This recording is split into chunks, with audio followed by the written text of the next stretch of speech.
What do you think the biggest difference between our generation and your generation is? You guys are like instant. Like you guys do things differently. That I think one of the reasons you become successful is you do a combination of both. But most people in this generation don't. I feel like they don't like that belly to belly kind of relationship now. Everything's online, social media. Like, 95% of people meet now on social media. Back in my day, bro, we actually had to go up to women, go to wherever you're gonna meet them and talk to them. There was no swipe right, swipe left kind of deal, But now it's like you can have 5 dates in a matter of 10 minutes. There was a guy actually who had 2 million. You can go out with a guy in 10. Some guy, whether it's a guy or a girl, you're right. Some you guy can find a guy in 2 10 million minutes too. swipes.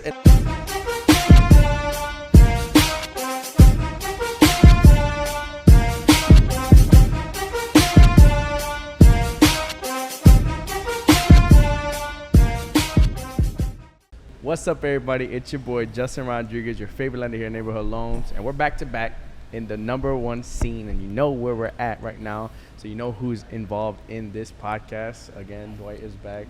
Can't get enough of him. He said he don't like social media, but he's on like every episode. I know, dude. Pretty soon I'm gonna start opening up MySpace. It's over once that comes out, brother. But thanks again, Justin, for having me on here. You make me do this, so I appreciate it. It gives me some exposure to the young generation that love this kind of stuff. So thanks again for inviting me, bro. Of course. Thank you for coming on. Now we got the other two, the Trio del Norte here, bro. Go ahead, say it, bro. So I'm a little nervous. This is my first time here. I don't know how to act. All crazy. This guy. No, it's obviously cool. We come and do this like once a year.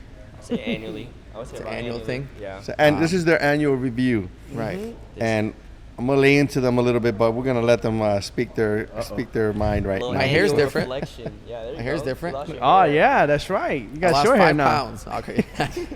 Of pure hair. Right. For real, bro. What's your name? Who are you? What do you do here? Yeah. I do mortgages or something like that.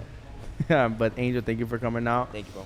I think it's been a full entire year since the last time we were Was it like here. around this time? I think it was. Summertime. Yeah, I believe so. Okay. I did enjoy it, talking to you guys, though. You guys give me a perspective on life that I once had, and let me see things in a different way. If you don't because get of your back youth in and- my This day, guy's look a at Yeah, it's true, bro.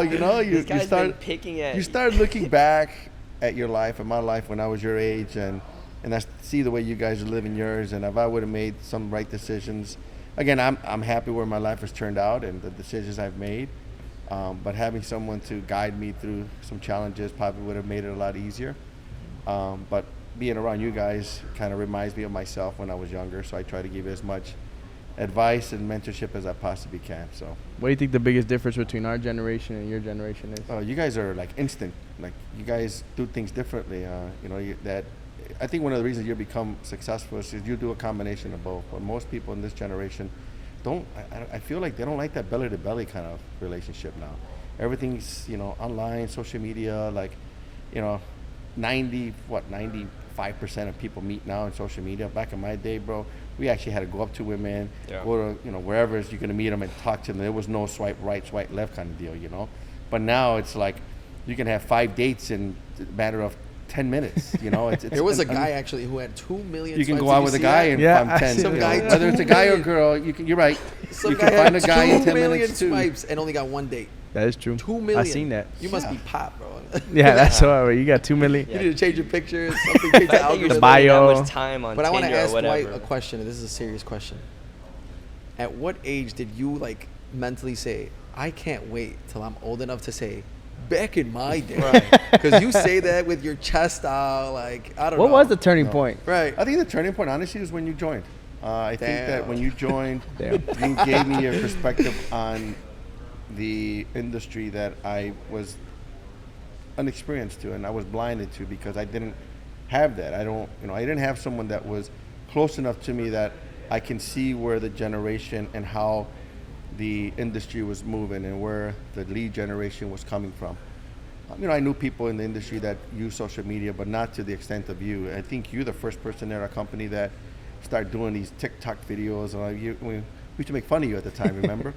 And now everyone got into it. So you were like a pioneer, at least in our company, to do that kind of stuff. And you gave me a perspective on things that I knew was coming, and I was ignorant to the piece that either I do it or hang out or involve myself with people that do. So it was easier for me to Nobody want to see no 50-year-old fat guy in a freaking video. I would watch it. I'd be like, he knows what he's talking about. For real. That's why people watch your podcast. Yeah, you know, but I think you coming on and Number one making- views. Dwight, real quick. No, you made me realize that, and I've said that before. I taught you a lot, but now I'm learning from you because I see the things that you do, and the things that you're doing, and the people that you're introducing me to that are the future of this business, that obviously give me opportunity to then teach them and continue to grow.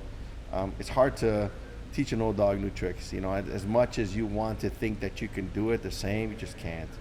You just can't. It's impossible for you to do the things that you guys were just brought up with. It just is.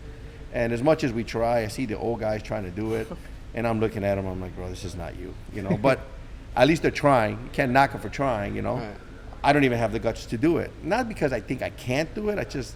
I rather put my time and energy and other things like this. I don't mind doing this. I have a lot of fun talking to you guys, and you're in a setting that, to me, this isn't work. It's just a freaking conversation with three guys that I enjoy being with. That's it. For me, it's just not like I'm interviewing, you're interviewing me, whatever, vice versa. It's just, Well, this is we could actually be- a job performance here that we're thinking about letting you go, but we're just here to see if you're going to make it or not. No, I think that this whole social media stuff is like you said. I think you can, if you're older. I've actually seen a lot of, especially if you're wise. Like if you're wise, I think a lot of people listen to other individuals who have many years of experience, because like that is where I got my knowledge from, which is you, and just hearing other people life perspective, which has helped me grow, whether it be some from YouTube, whether it be from you. And I think that a lot of people have to kind of take that in and understand that, like, you know, your words mean something. And I think for you, you know, it's important that you're on these types of podcasts, because other individuals that are watching, like we just did a podcast with Danny, like just his words for me inspired me, some of the things that he said, and it helps me grow as an individual. So I But think, at what point do you guys feel is repetition and nonsense? Because everyone I'm tired of seeing things like over and over and over again. At one point, you're like, is this, I can tell you, I personally know people that I see doing certain things that I'm like, to me, it's nonsense. They're doing it because they need to do it. But it's not, I guess maybe because I know them, it's not relevant for me. Maybe it's relevant for you guys, but at what point do you see things over and over and over? but that's the and point of become like- social media, is that like they're not trying to entertain you. You know, like you're gonna gain a following of people that like are entertained by that, even if they know the person, even if they follow you for the content that you bring forth. But I think the point of social media is to branch out to other people that haven't seen that. You know, you could post the same video over and over and over and over again. FHA 3.5% down, multi-unit, inspirational videos. But all it takes is another 10 people that didn't watch your video ever before for them to be like, oh, who is this guy? And you start scrolling and binging through the pages, and you're like, oh shit, he probably said the things the same time in 10 different ways, but 10 different people saw the video. So I think that's the point of social media, is even though there have been people that say the same exact things in different ways, it's about getting out to new people, you know. So I think you guys have done a pretty good job of that side of social media to be able to try to grow. What do you guys think about that? I feel like it's also like I feel like social media is like learning more about your personal brand. Like, me and you are different from one another. Me and you are different from one another. Me and you are different from one another. Somebody might relate to me more because of my personal brand more than you and your personal brand. So I think having a social media platform and being able to have a personal brand to expand to other people and viewers watching is going to attract more people to you. So that's my take on it. I think like everyone has their signature. Like I'm pretty much a comedian. I picked the wrong industry, but I think I could have been a comedian big time. And like people like sometimes when I do like my funny videos or like something like that, where I still incorporate like mortgages, because I do that sometimes. And then I'm making a skit out of it. Then people find that entertaining, because you'll be like, what is he gonna do now? So they'll watch it and they're like, oh my God, I love your videos, they're so funny. They don't actually pay attention, but then when they wanna buy a home, I'll get a message. Hey, I'm ready. Let's sit down, let's do a consultation. So you're going after clients based on your entertaining, right? Is that Honestly, true? the people that are that watch me and they like who I am, because I try to show social media who I am, not informative. I try to inform, but at the same time be myself. So people that know me, they know me that like I like to goof off and like I like to joke around. But then when it comes down to business, I can inform. So when I inform, I try to mix a little bit of two. So sometimes I do get those clients that are like, oh man, you make it like I'm not going to feel pressure that you're going to judge me, that you're going to say like, oh, you suck or something like that, right? Because I'm down to earth, and I'll tell them, hey, right now you can't, but you have to do this and that, right? So those are the type of clients that I attract. And most of the times they'll swear, I'll swear, because I don't think swearing is like not professional, because I feel like we live in a world that, what the fuck? I did hear a quote for somebody that I laughed my ass. We had an event, and I'll let him say it. If I'm gonna do anything of what was that? You can't, canceled. You cancel him, guys. The quote goes like this. I'm gonna look at that camera specifically. If I'm gonna be anything of anything, I don't want to do anything. What do you mean by that? Yeah, go ahead. What does that mean? So if I'm going to be anything of anything, meaning like if I'm going to be the owner or the CEO of something, I don't want to do anything of anything, right? So you picture like us, we're in the mortgage industry. Loan officers have to go out and produce, right? The owners are not going to go out and produce loans, like to get loans, right? They're going to be doing other things. So they're not going to be doing what we do. So in my mind, it's like if I'm going to be anything of anything, be the owner of, I don't know, like the new Starbucks, let's just say. I don't want to be making coffee, right? I don't want to be making the menu. In the beginning, you do have to, right? But if I'm going to be anything of anything, I don't want to do anything. At what point do you think is the right time to not do anything then? Once you're content, I don't go based off money because money's infinite. That's the problem. That like you're always going to have something more expensive.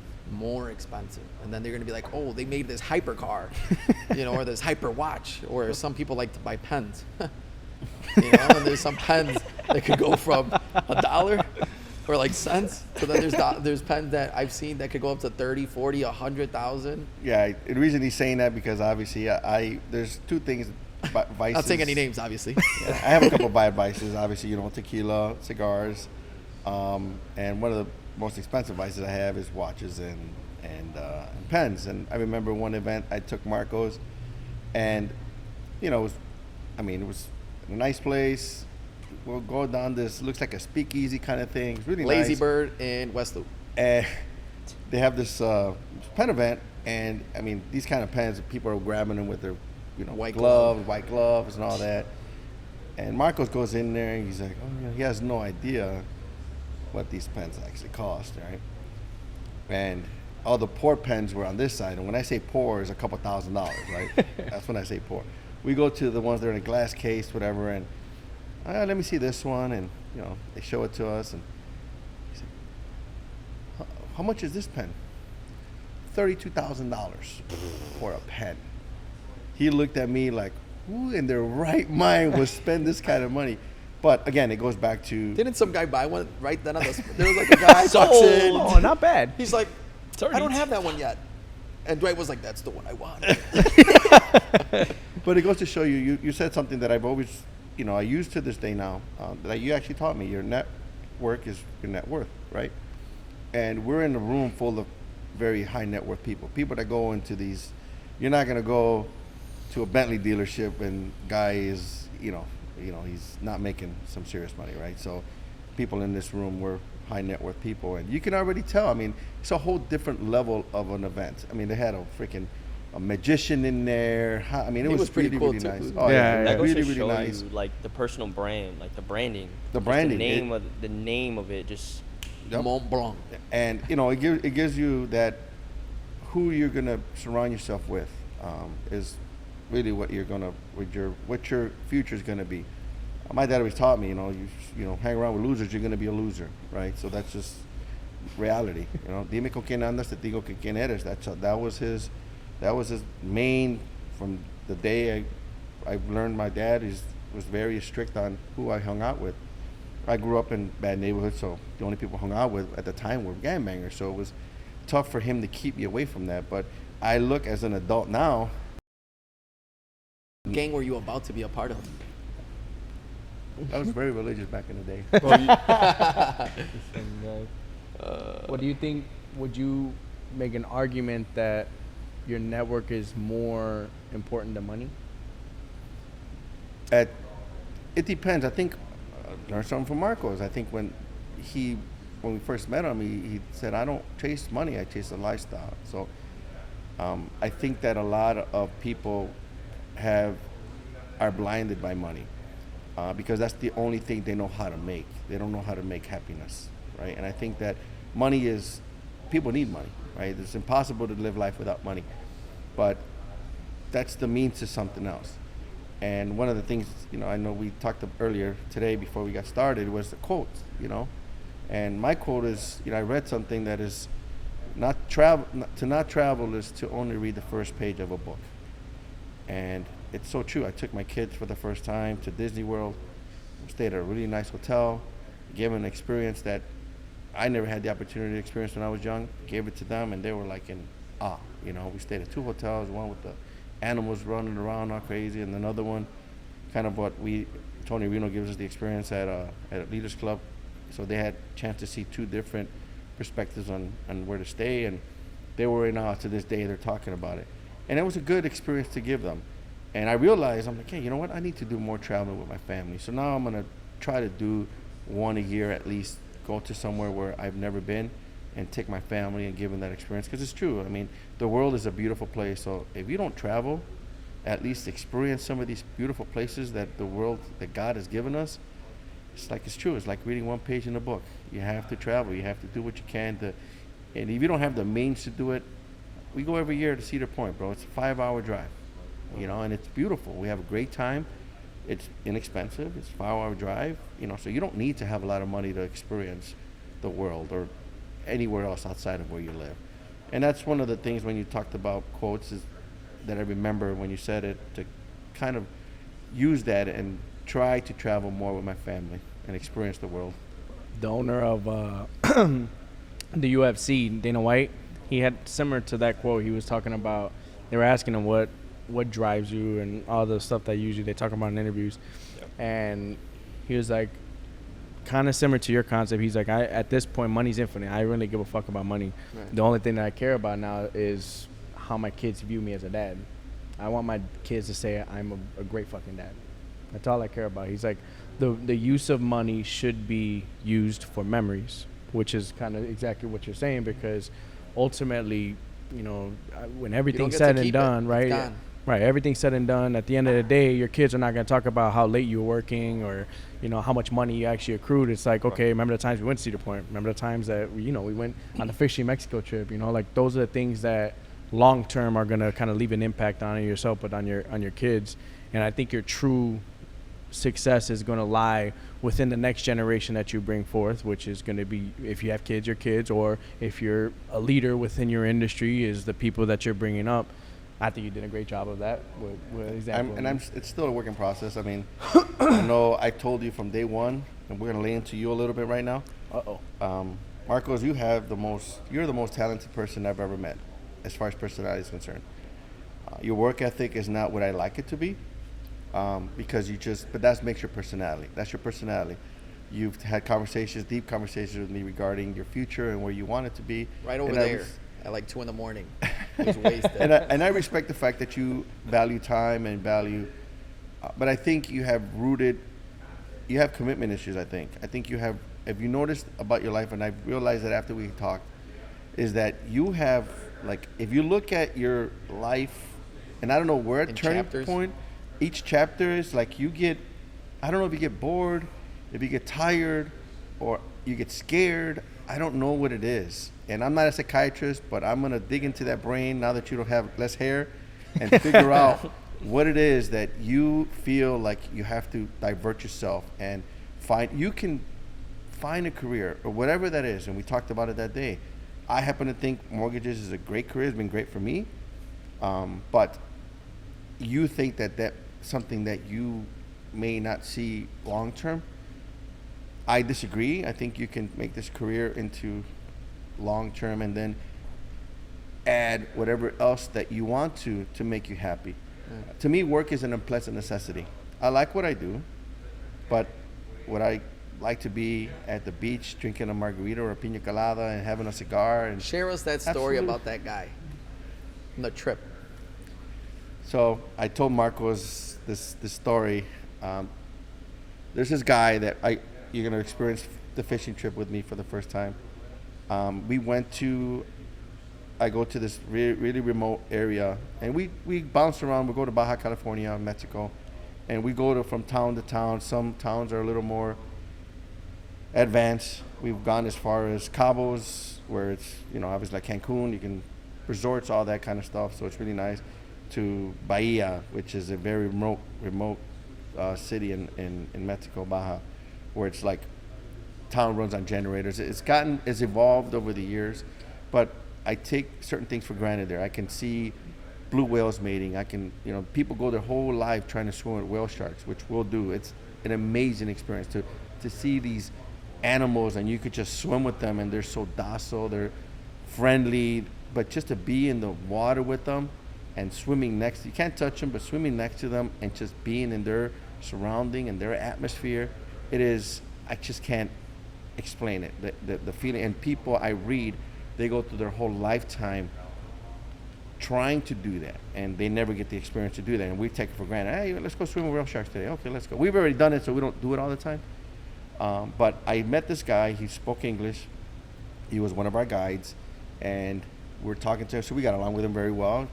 The communication, I speak Spanish, but a couple of the guys that go don't, or their Spanish isn't very good looking, so they don't speak it very well. But we're talking to him, and we're like, hey, what if we invest and get a panga? A panga is a boat that we use to fish, right? And he's like, okay. But before that, we told him, how did you learn English? He's like, well, I used to live in San Diego, and I got tired of the everyday keep up with the Joneses life. Like, what do you mean? He's like, I worked 2 jobs. San Diego's expensive. My kids wanted the newest Jordans, the PlayStations, all that, and I had a nervous breakdown, and I didn't handle it. I said, you know what? I told my wife, I'm leaving. I'm going back to Mexico where I was brought up. You can come with me if you want, or you can stay here. I'm done. I'm cracking, and I can't take it anymore. His wife said, all right, let's go, honey. So they got up and left. They moved. So now he's living there. So we're like, okay, well, we can start a business. We can do this. And when he was telling us this, he's like, dude, I just work 2 to 3 days a week. I spend all my days at the beach with my family. I work 2 to 3 days to be able to provide for my family, because there's not much they need there. And the rest 4 days, I just chill, sit at the beach with my family, enjoy nature, and I love it. So we bring up trying to open up a business. As Americans, hey, we'll get a panga, we'll buy, you can run it for us. He's like, okay. For a limited time offer. He's like, what do you want me to do? Yeah, get a panga, we'll make enough money to get another panga. He's like, what's the angle? I'm like, she can make money. And do what? And take it easy and not do much. He's like, I do that now. If I get panga after panga after panga, now I have to manage, it's going to take away why I moved over here. Mm-hmm. I'm like, you're telling me I can take it easy, but yet I do that now.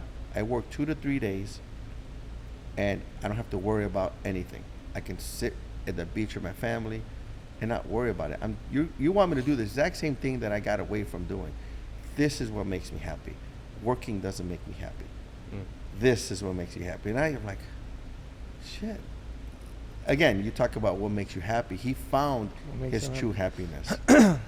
I'll combat that, because I think in my eyes that's selfish, me personally. But I think the reason why I think it's selfish is because when you look at it, there's 2 different perspectives, right? You're looking at it from the guy. Obviously, the guy is happy, but I think a true man's purpose, in my opinion, is to be not only to be able to provide, which he's doing, but future generation, you want to be able to pass things on to your kids to make their lives easier than what your life was. I think that is a true man's legacy, is to be able to pass that down to your kids, to make your life their lives a little bit easier than what yours was. And that's what my parents did for me, and that's why I think I hold such a strong drive and passion for that. I think that is what wakes me up every single day. Is like, if I'm tired, I'm like, I always imagine what my parents did for me, which is, they worked till 6 o'clock at night, then they would go drive me from Bolingbrook to Chicago to Algonquin to play baseball, and then from Algonquin back to Chicago, and my mom would work in the car while I'm doing baseball practice. So things like that replays in my mind, and I'm like, all right, how can I do this for maybe 10 years extensively, so that way when my kids are in the position to do that, it's and to be able to pass on, like, all right, Kids, plural. the kids are the epitome Kids, of what plural. drives. And I think in his case, what is he going to leave to his kids? But going back to what you just said, have you heard that good times create weak people? Weak people create hard times. It's a cycle, bro. So I am who I am because of the hard times that my parents brought me up. You're an anomaly. We talk about that all the time. But you had a good upbringing. You know, you saw your parents and how much they struggle, and you accepted. You were like a sponge. You're very, very good at seeing your surroundings and accepting it and listening. Most people are very ego, like, you know, you're one of the few that you have an ego, but you know more than anything how to listen, how to do things as you see and how you're taught. Most people your age don't have that. Most people think that their way is the best way because their way is the new way and is the better way. Most people. You're an anomaly. You don't have guys like Justin. I can guarantee you most men your age having the months that you've had would not be living the lifestyle that you're living right now. Guaranteed. Or your money back. Yes, guaranteed. You probably would have. I mean, I know people that have done well. You would, if you were somebody else, you probably would have a Lamborghini parked in front of your house. Guaranteed. Most people your age, having the success that you have, don't treat life, and that's your dad's, and you know, bringing that in you. But most people, I guarantee you, this young man, I love him to death, but he would have the months you had. He would probably be on top of his Cybertruck. He probably would have a McLaren. Two of them right there. Yeah. Two I mean, drivers, and I'd be Would've like, had it guys, wrapped. bring them both, Yeah. fill them up. Yeah. So I think that in your perspective of making your kids easier, life's easier, that's as a dad, and you're a dad now, that's what we strive for, which is what I've strived to do. But I've realized that my kids are not as driven as I was because of that. They don't understand what hard times The are. necessity part. But it goes back to who you surround yourself with, because the problem issue and the issue is we don't have a lot of individuals who have a lot of money that pass it on to their kids. So how do you do that? You got to meet individuals who do it and figure out how to do it. Like, I'm sure there's a way of giving a specific amount of money through a trust to be able to have enough income for them to live, but not enough for them to not have to work. Like, I think that there's ways of allocating money and do things the right way, so that way it doesn't cripple them in that way. And that's my point in terms of, I think it's selfish in that guy's case, but I also understand why he does it, and he's not wrong for it. I think that It's two perspectives. right. Like, one is like selfish, and the other one is like he lived his life, and now his kids might be like, you know what? My dad was a loser. right. I don't want to be like that. I want to be different. I want to build the biggest company ever at the beach, a hotel. And then they do it. They name it after their kid, something like that, right? Right. But I do think that there's no right or wrong, because you might be able to, you know, plan everything out. And then what if, like, your children say, like, I don't want that. I would just want to be an artist. And they become an artist, and they don't need any of the things that you did. And you're like, oh, well, it was there anyway, just Right. in case. And even then, you're giving them the capability to do whatever they want. You know what I'm saying? And is that going to be a happy life? Did you cripple them? Did you do this? It's a good problem to have, is what I'm saying. You know, like, I think that your responsibility as a man is first take care of your family. Now, if you're able to take care of the future generations because of the self level of discipline, that's a whole nother ballgame. But I think, again, it's all about kind of balancing, like, what would you rather have? A fucking Lamborghini sitting in front of your car, or take an extravagant vacation? Like, it's all about Both of them. See, I remember talking to, as you know, Rick just got nominated for something that I'm proud. My compadre, he's very successful. He's very different perspective, right, on how he views life.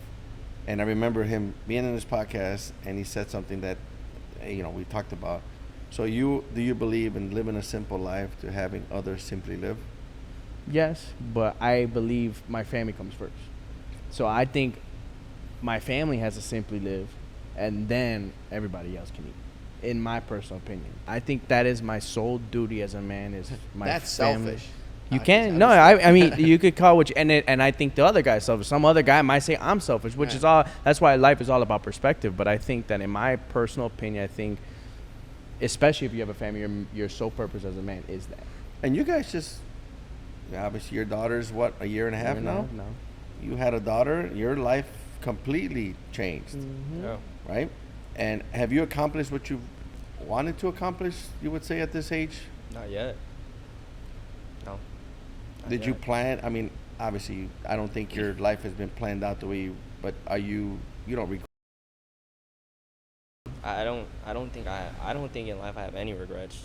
I look at life like you're just gonna, if you fail or if you set yourself a goal and you fail on it and you continue to push through it, or if you make a mistake, stuff like that, like there's no regrets in that because you learn from it. Like I made stupid ass decisions when I was a kid too, or when I was younger. When I was younger, I made stupid ass decisions and they got me in some deep they got me some deep trouble. Some scary trouble, Yeah. and I was freaking How out. did you but escape Interpol when they were tracking you down? But no, I've gotten into one thing I some. give you, LJ, is that you are very. I respect the fact that everyone complains about stuff, right? And maybe you're a little private with me. You don't complain because you know I'll get on your ass for shit, right? Yep. Which I understand. I can be very hard at times, but you figure it out. When your baby was born, we weren't having a lot of work. You got a job. You figured it out. Side hustles. You're the epitome of a man that figures shit out, and I'm gonna make it happen regardless. This is what, we all critique you for some of the decisions you made, Yep. but I'll commend you for making it work. 100%. I think that you have made decisions that I wish you haven't made, but I respect the fact that you said, you know what, I'm gonna live here, and I'm gonna do what is necessary to provide for my family. Most people just go around complaining. I don't have any money. You don't complain. Thank I'm you. gonna do a side hustle. I'm gonna go work at this place. You figure it out, right? And as you grow, you've learned a lot in our company, and you definitely exceeded some of the expectations that I had of you, and I'm sure others have as well. But there's still something that I want you to do that obviously you've been sidetracked. Yeah. But I do think that is something that you should sidetrack. I don't think that right now in your position that's something that you should be going after. I think you'll be great at the role that you're doing now. I think you should perfect that role. I think the growth in that role is tremendous as well. You align yourself with family, and one of the hardest workers I know in the industry. Disciplined, best person to learn is from him. He's now your mentor. He's now a guy that he can pour his heart and soul that I did to him, he's doing to you. He did it to Carmen. He's doing the things that I would expect him to do without telling him to do it. He's doing it naturally. Yeah. There's some natural people that want to see others. There's a saying that other people want to see you succeed until you're more successful than they are, right? We used to talk shit all the time, and Danny and all. It's all in fun. Yeah. And it's true. He's closed more in 1 month than I ever have in my career. It doesn't make me salty. I'm proud. I'm happy that he's able to do. But back in my day, yeah. But Before you, I man. will say this: if I had the setup that he had, bro, This forget it. man. I and would you can get the double same that. setup here at Neighborhood. Call this number on the screen. No, I think there's a quote that the best thing that I could say. I had a conversation with one of my agents, but it says excitement comes from achievement, fulfillment comes from the journey that got you there. And the reason why I bring that up is I had a really good conversation with someone that wanted to buy a house, and they were a good friend of mine, and I told them straight up, I was like, don't do it. I was like, I think right now you're in a position where, pay off debt, do this, whatever, and I think year and a half now we're going to have a different conversation. You're going to agree with what I had or what I said. And what I'm bringing up to you is like, I look at, it's crazy how wisdom fucking works. Like a year and a half later, you kind of see where you were in a position and where to go. No, but like this is the conversation me and my girl had, because like the quote says, excitement comes from achievement, right? You get excited for a short period of time. Excitement is a very short feeling that you're only going to get for a short period of time versus fulfillment is long term. It makes you feel good about yourself. Yeah. And that comes from the journey. So when I look at the house that we just bought, which is why I bring it up, is one thing that we talk about, me and my girl, all the time, is the moments we miss at Karloff, our apartment that we lived in, and how it all felt. We felt so close together, and the plan was to live there for a year and then go buy something else so we got more space for ourselves. We actually ended up staying there for like 2.5 years. And, you know, we look at it and we look back at it and we're like, man, we miss some of the things. And one of the things I missed, I lifted at FFC Lincoln Park, and I was sitting there, and it just reminded me 2.5 years later, like, I remember the moment sitting in that gym, scrolling through houses, like imagining myself in a new house, in the house that we're going to be living in. And I like vivid memories of me just imagining and dreaming about that moment. And now we finally have the moment, and you're thinking about the moments that you were dreaming about, the moments you're living in right now. And the beautiful part about it is, though, is you look back at the journey and you're like, holy shit, like, we made it through that. We dedicated everything we could to be able to get in the position that we're at right now. Yeah. So like when you look 2 years from now and you see where you've grown and where you've established, you're gonna be so fucking proud of yourself and be like, holy shit, like I made it through that. Like there's nothing that can pretty much stop you at this point, and that brings fulfillment. The achievements that you achieve are only going to be for a short period of time. Like, oh my God, I'm a top producer. It's like a quick little buzz of energy because you're like, oh my God, I did this. But the real thing that you're going to look back is like, how much did you grind? How much did you have to get through to get in the position that you really, really want, things that you really want to achieve? And that's one thing I could tell you straight up as a dad, as we run the business, everything. You're going to look back at where you're at right now, and you're going to be, you and your girl are both going to look back and be like, holy shit, like we dedicated the last 2 months. We did this shit. We did this shit together. And to be able to host people at your house, to be able to do all the things that you've done to be able to have these moments is like, it's what makes it that much more beautiful. Like, you know, and that's the one thing that I told my friend is that sometimes when you try to rush into things, that's the one thing about delayed gratification is great, is that when you try to rush into things, moments that should be beautiful turn ugly. Because what ends up happening is you rush into buying a house when in reality you probably should have waited. If you waited a year and a half, it makes that moment that much more beautiful when it happens. But when you do it quick, you're living the ugly moments that you should have waited and you would have done during that time period. Yeah. You're living in it today. You know, so it just takes away the beauty of the moment that you should have had, that delayed gratification. That's one thing I could tell you is, bro, you're focused, you have a vision, you're going to continue to grow, you continue growing your career, and eventually you're going to look back and be like, almost miss the grind, miss the moments of like when you guys were confined together and doing little things just to be able to save money to buy the thing that you actually want. You know, that's the beautiful part about everything in the journey, you know. When you'll pass the test, I think your future is into becoming a tutor. You'll take the test so many times, bro, you're going to memorize all the freaking questions, bro. You're going to be able to help entire generations to pass the test because you can say, I took this motherfucker 10 times, so ain't nobody. You can go down as the Guinness Book of World Records for the most tests taken in and no one can take that away from you. No one can take that away from you. World records, right? But some things just take time. It's funny you say that because it was one of my quotes, and I don't know if you guys read my emails, but I tried to send a quote, and one of those was a quote, Warren Buffett, some things take time. You can't get 9 women pregnant and make a baby in a month. You can't. That's true. You know, some things just take time, bro. Yeah. You just have to follow the process, stay in a path, listen to the right people, because the wrong person can derail you and put things in your head that you think might be the best future for you. Mm-hmm.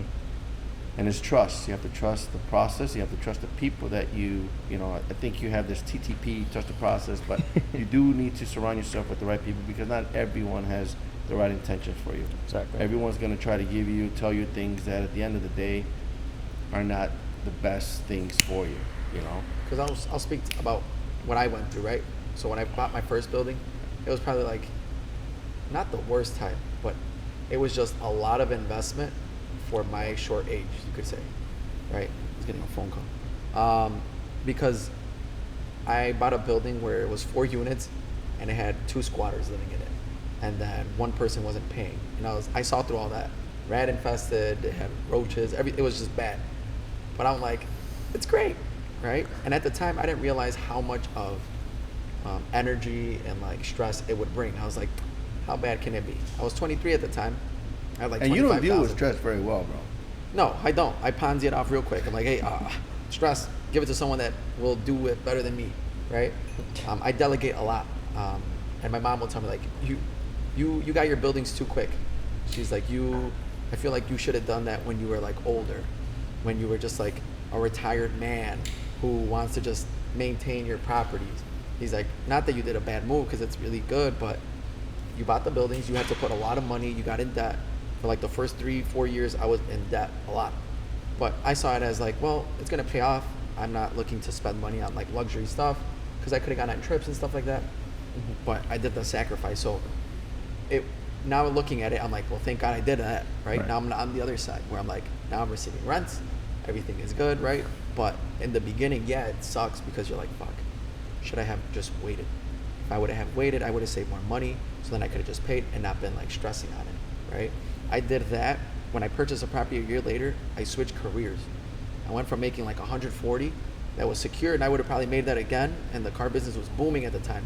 And then I went and I took a pay cut of like 70,000, and then another pay cut the year after, and then another one. I was like, damn, I took 2 or 3 years of pay cuts, and then I still somehow managed. So it sucks, but then once you get past it, you're like, damn, I still haven't had that reality moment of like, I did all that. I still push myself. I'm like, I should be doing more.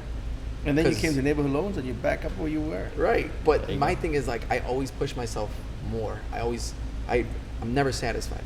And it sucks sometimes because I'm like, okay, I have 2 properties and I have the Cybertruck. Could I just sit down and be like, all right, I've done a lot. I need to chill out. But then I think like, no, I should be doing more. Because if I have all this, I should be able to do a lot more. I agree.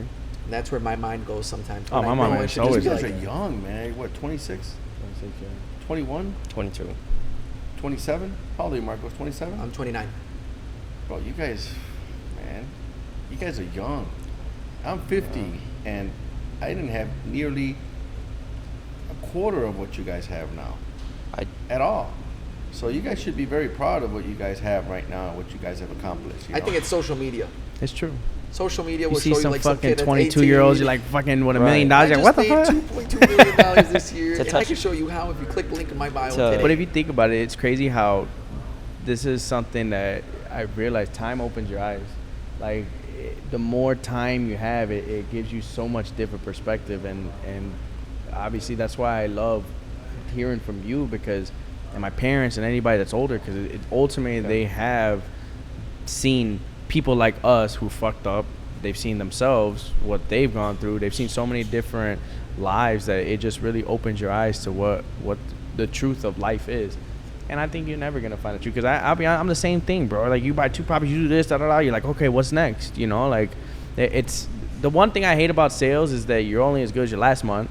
So you're always trying to be like, okay, what's next? Okay, come on, let's go. Next, boom, boom, boom, boom, boom. And you're always on the go.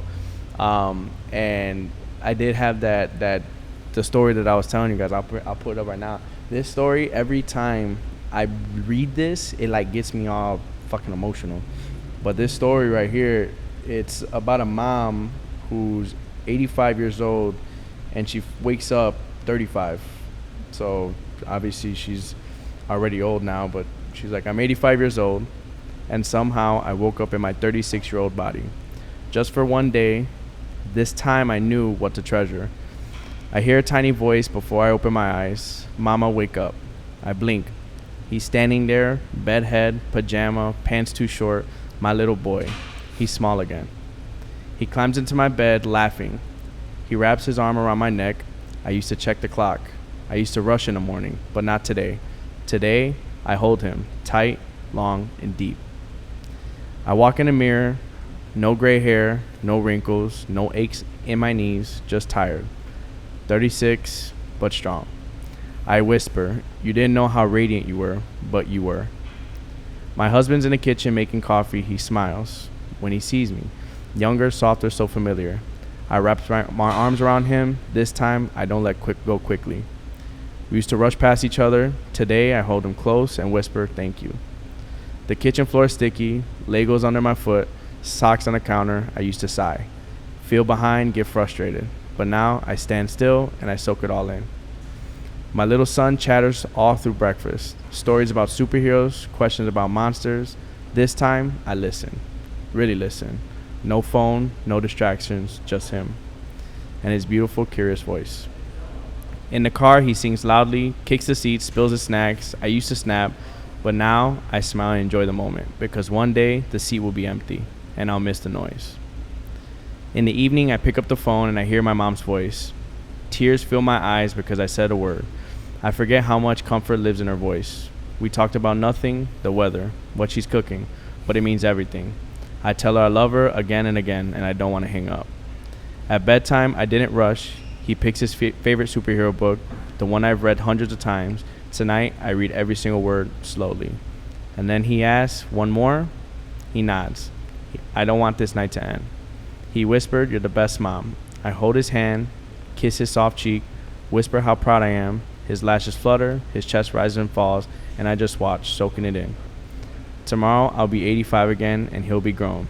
Busy, bigger, out in the world. But tonight, I got this precious moment, and now I know this was joy, this was love, this was everything.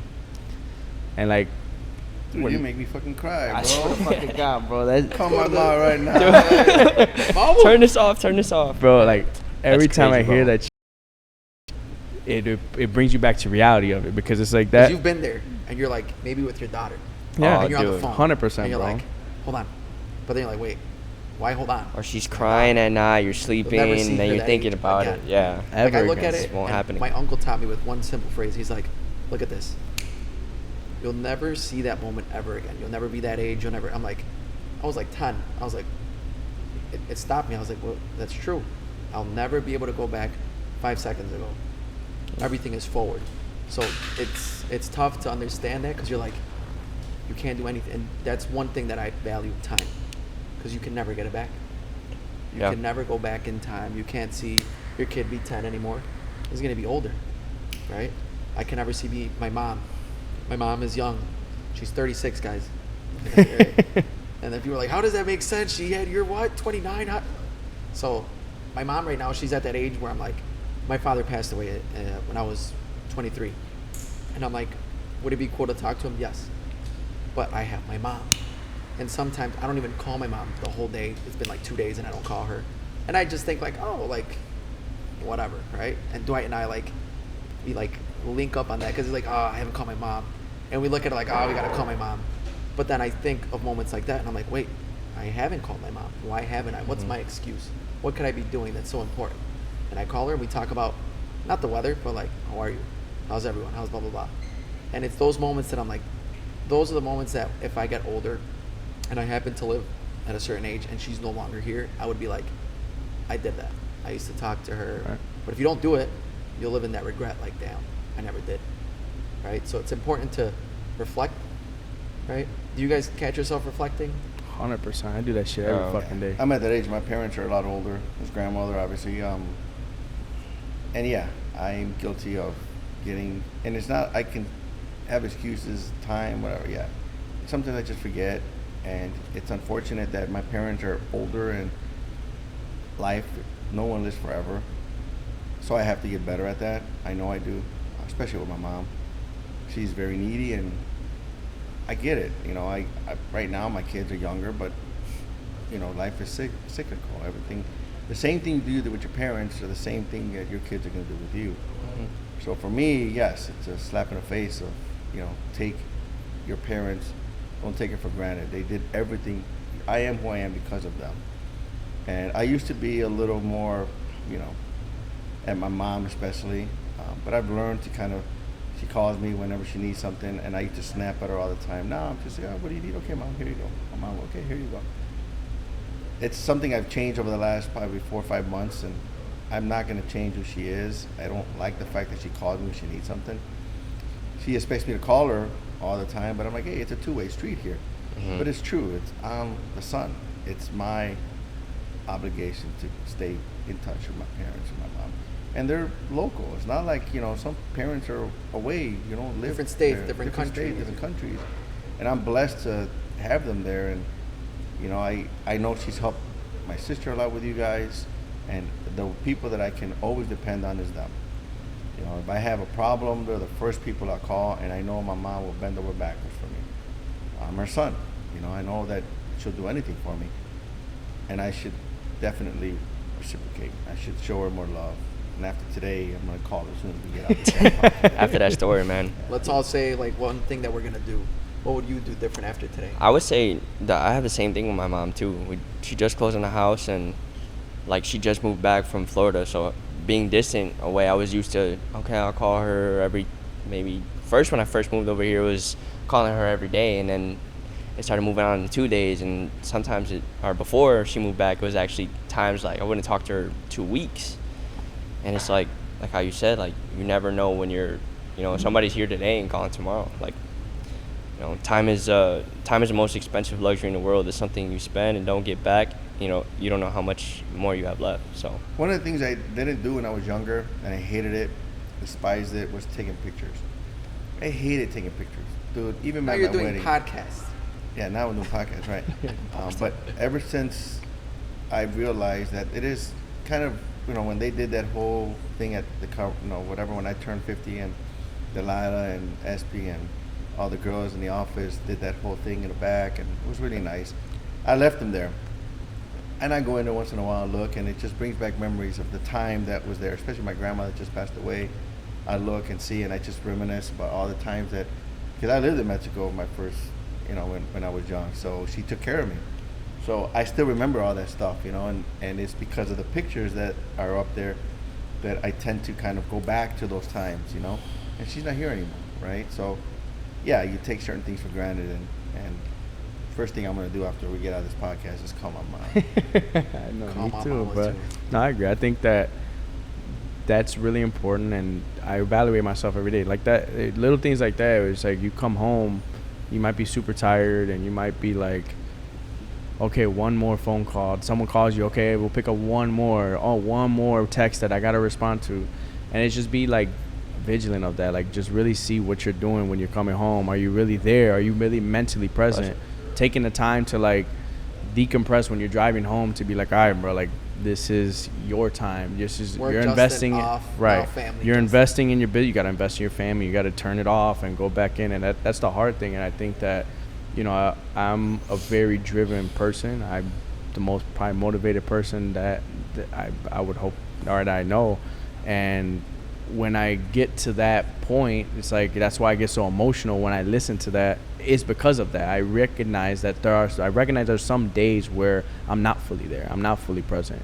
Yeah. And I'll be the first one to hold myself accountable. And it's like, okay, I rely on my girl to snap me back into reality. But that's why I think things like this makes you more emotional, because you recognize the things that you fault at. And I think that's the most important part, is you have to recognize it and try to make changes for the better for your family, And it's good to have those kind of reminders. I have my own sunscreen. I think I've shared it with you guys. I love that. I listen to that on occasion and listen to the words, and it speaks the truth. I think it gives you the perspective on life that you don't kind of forget about, and you take for granted. But life happens. Kind of live your life and forget about the things that you should be doing, and you kind of, moments like this make you realize that, man, maybe I should. And if it's one thing that you can do that you can do better, you always live for today to be a better tomorrow, right? And as long as you do one thing better today so you can have a better tomorrow, I consider that a successful day. But you guys, I'm proud of you guys. I think you guys have done a lot more than what I did when I was your age. And you guys are a bright future. I think that getting to that end of the journey, whatever it is that you guys want to do, you have a great start. You guys are off.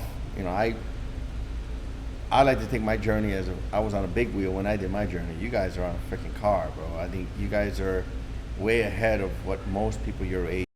Cybertruck. Yeah, I mean, some of us, I think you're 29 years old driving a freaking Cybertruck. I mean, come on.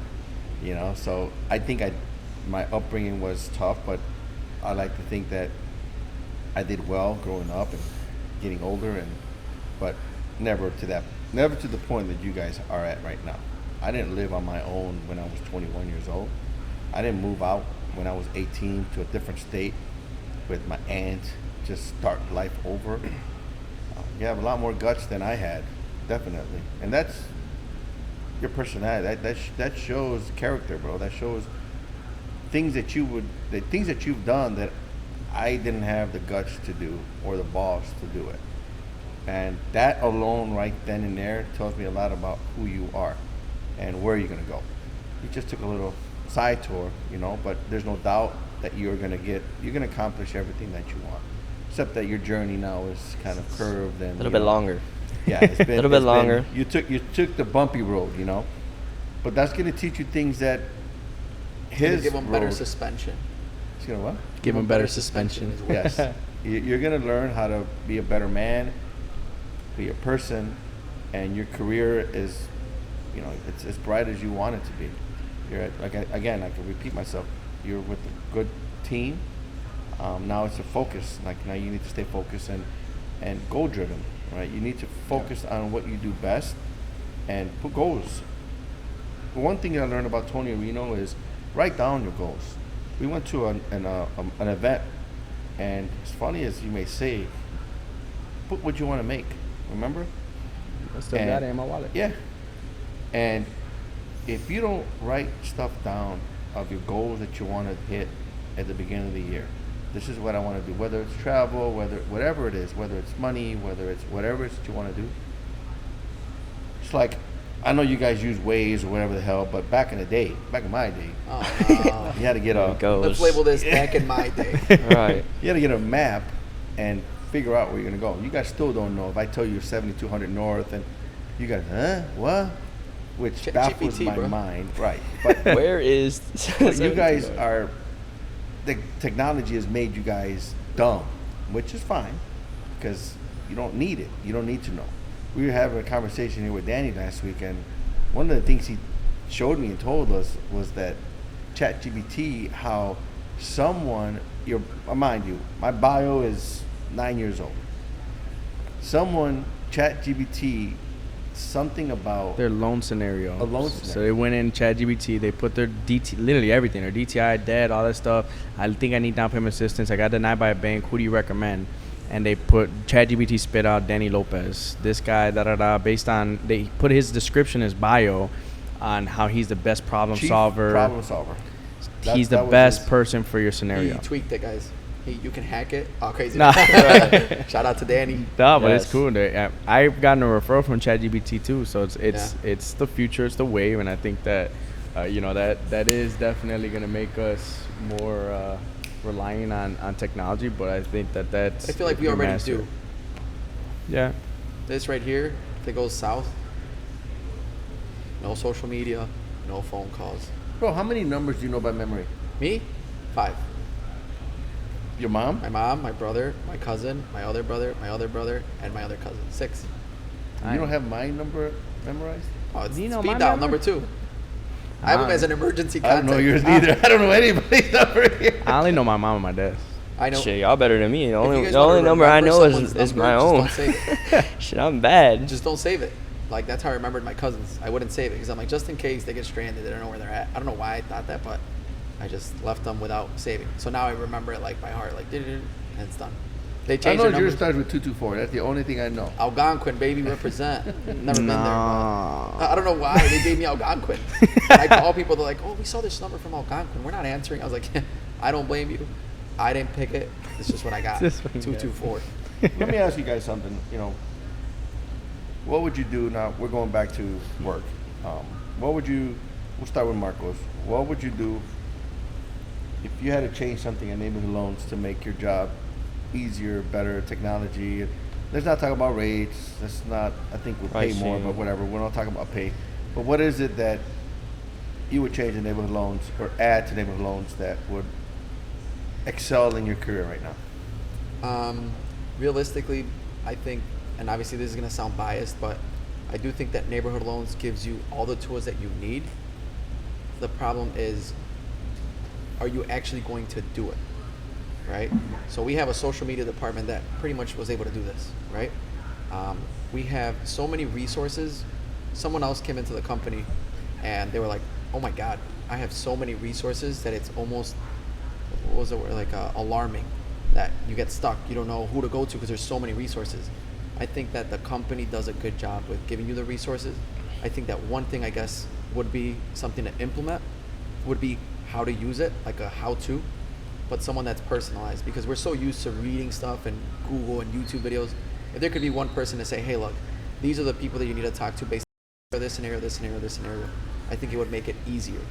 That's part of what we have to kind of learn as you go, right? In the business, that we have to, if we get a scenario where someone's credit is not up to par, then automatically now I know it's go to Delilah, get a rescore and see what we can do, or send it to a credit specialist.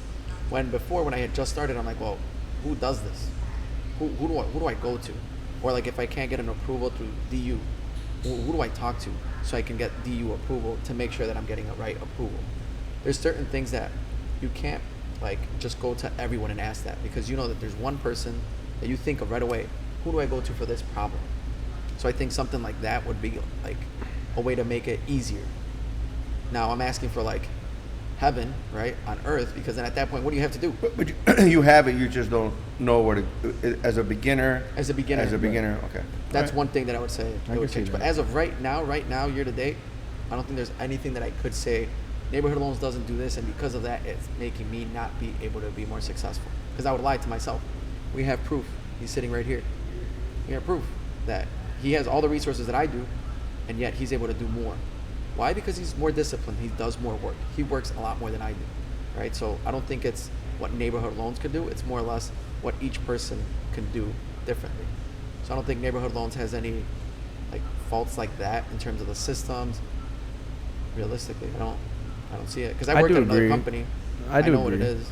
I think that's the one thing that we could do better, which is apply new systems for just a brand new loan officer to come in and Plug and play.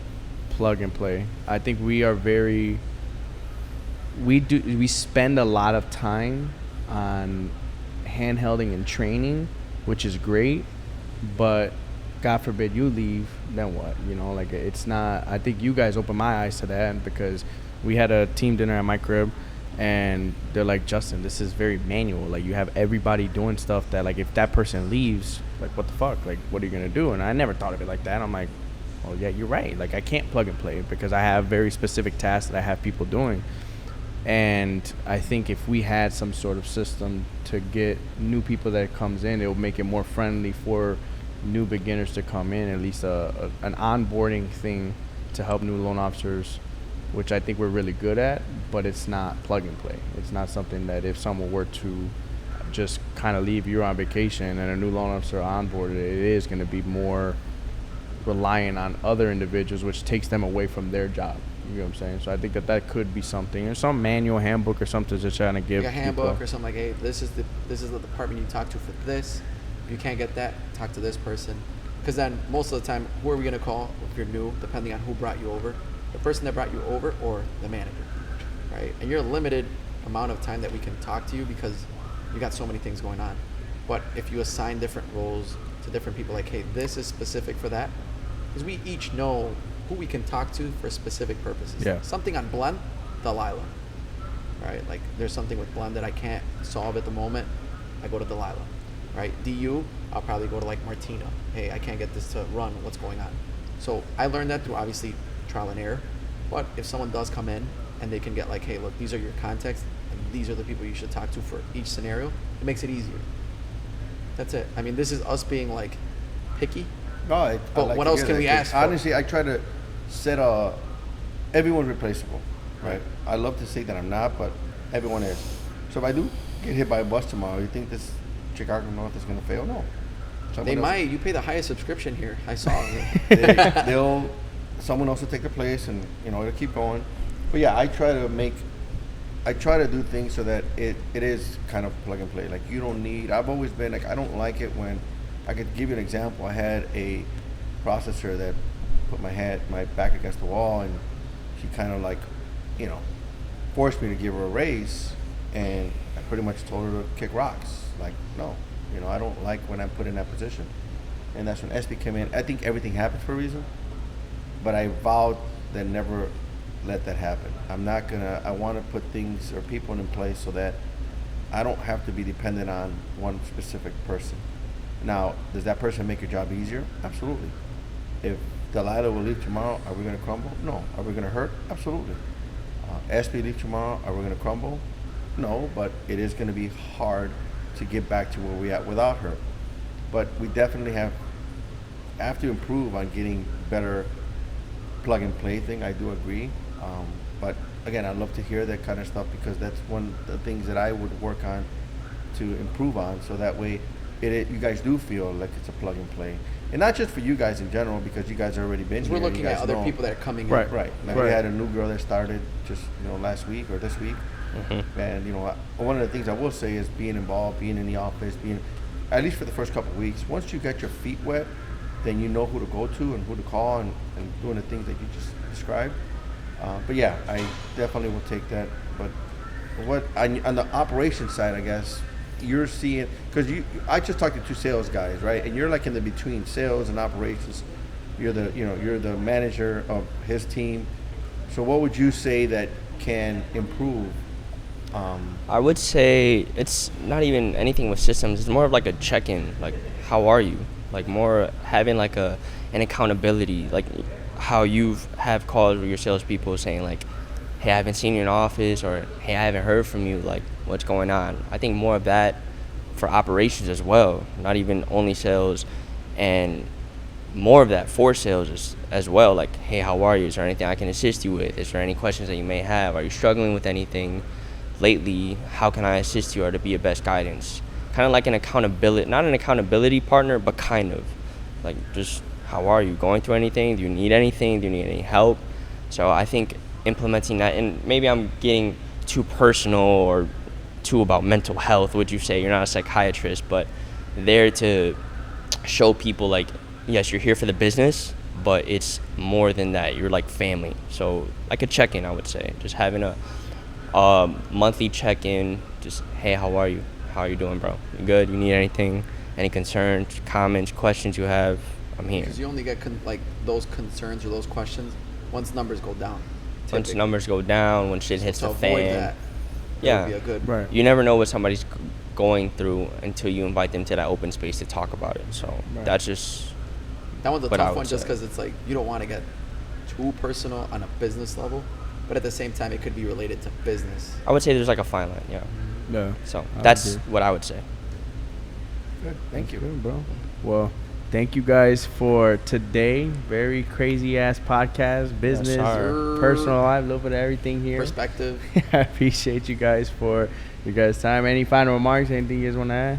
No, I think that you guys are, like I said, you got a bright future. I think that the industry is moving in the direction that you guys are going, and I'm excited to see where the future for you guys might bring. It continues to bring, obviously, success for you, Justin, as the numbers don't lie. But I am very, very proud of you guys and what you guys, not just you personally, but what you guys have allowed me to learn and do. You've helped me bring on some people. You've introduced me to a couple people this week. So you guys are the future of the industry, future of the company. So I'm proud, and I am words can't describe how much I appreciate what you guys have done for me personally in my business and my personal life. I know right now it's business and all that, but you guys are people I like to hang out with, and we have outside of work. Obviously your family is different for you, but for you guys, and your family too, but for you, getting to that point where it's not just about business, it's about relationships, it's about friendship, I always want the best for the people, even if it's not going to be neighborhood loans. At the end of the day, if we're not the right fit for an individual, I understand, and I get it. I had a couple people just in the last couple months that, were brought opportunities that I think they deserve, or not that they deserve, but they have to take that leap of faith. If they're getting offered certain things for their benefit of their future, who am I to say, hey, you know what, it's a wrong company to go? I happen to think it's a wrong move, because, I see the progression going up, and now they're moving to another company, and they didn't bet on themselves. But who am I to say what their real life is? They get an offer that's going to secure them for the next 12, 24 months. I can respect that. Right. I can give them my advice. advice, but after that, I have to do what's best. I have to look at and see what's best for them. But yeah, more than anything else, I am very grateful and thankful that you guys are giving me the opportunity to help us here in New Zealand. And thank you for the opportunity to continue to do it. Of course, I know this man my favorite I've been with you guys, so thank you. Vice versa. Thank you guys for being a Thanks, part of guys. my life, and you know, like I always say, and I hope I don't say it enough, but you guys are a big part of my life, big role. If it wasn't for you guys, again, I wouldn't be where I'm at. So thank you guys for sharing your perspective today, and you know, for everybody who's watching, if you have not already, I hope you guys have enjoyed everything that you guys have seen already.